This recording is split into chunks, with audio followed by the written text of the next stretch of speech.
టైంలో కూడా నేను టైం ఎవరికి ఎవరు రాసి పెట్టలేదు కానీ ఇక్కడ ఓకే. సృజన గారు మీరు ఇందాక సిజేపీ విజయ్ చెప్పిన ఇది కూడా విన్నారు కదా. సో ఇది నెక్స్ట్ ఇంకా విస్తరించబోతా ఉంది. వివిధ ఇదేదో ఒక లీకేజ్లకో పేపర్ లీకేజ్లకే వాళ్ళు కన్ఫైన్ అవ్వడంలా క్యా బోల్తీ పబ్లిక్ అనే దాని మీద వెళ్తున్నారు. పాయింట్ ఒకటే, ఈ మూమెంట్స్ని ఇనిషియల్ స్టేజ్లోనే మాట్లాడి ఒక డెమోక్రటిక్ డైలాగ్ లాగా టేకప్ చేస్తే ఇగో ఈ గొడవలు, ఈ దాడులు, లాఠీ చార్జులు, హింస ఇటువంటివి ఉండవు కదా, కేసులు ఉండవు కదా. ప్రభుత్వాలు ఆ దిశగా ప్రయత్నం చేయాల్సిన అవసరం ఉందా లేదా? ఇంట్లో ఎలాంటి సంశయం లేకుండా ప్రభుత్వాలు అనేవి ఫస్ట్ పక్కోళ్ళు చెప్పేది వినాలి. పక్కోళ్ళు అంటే పక్క రాష్ట్రం వాళ్ళు.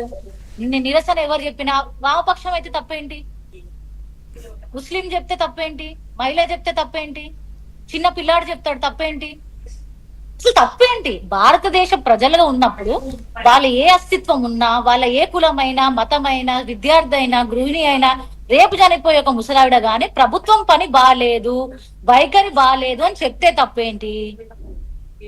అది ఫస్ట్ అందరూ ఆలోచించుకోవాలి. తప్పనంగానే మేము భుజాలు ధర్మేసుకొని ఒకటి ఇప్పుడు ఈ డిబేట్ లో మీరు చూసినట్లయితే 2 అంశాలు ఎవరైతే డాక్టర్ గారు మాట్లాడిండ్రో కాక్రోచోలు అసలు బోనేదే బోలేనది ఒక ఫ్యాక్చువల్ ఎర్రర్.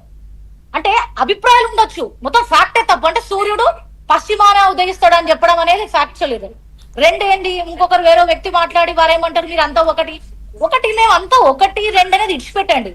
ప్రజాస్వామ్యంలో ప్రజాస్వామిక వ్యవస్థలను మీరు ఎట్లా బలోపేతం చేస్తారు? మమ్మల్ని తిట్టుకుంటా మీరు చేస్తారా? మమ్మల్ని దేశద్రోహులను చేస్తారా? మమ్మల్ని టెర్రరిస్టులను చేస్తారా? ఎట్లా చేస్తారో మీరు ప్రజల మధ్య పెట్టండి.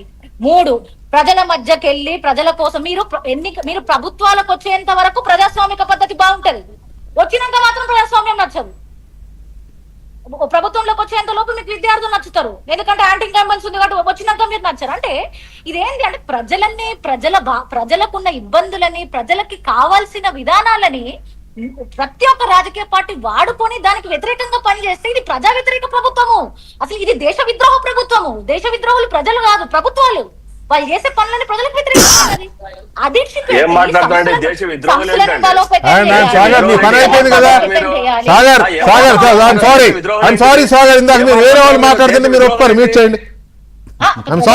ఇంప్రూవ్ చేయాలి, గవర్నెన్స్ రిఫార్మ్స్ తేవాలి. ఉన్న వాళ్ళని మేము డైలాగ్ ద్వారా మేము మాట్లాడతాం.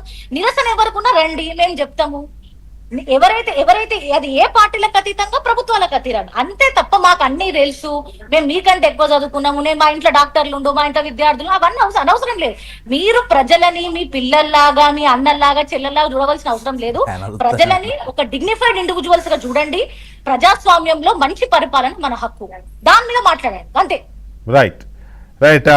ఫైనల్ గా వినూష్ గారు, నేను ఒక క్వశ్చన్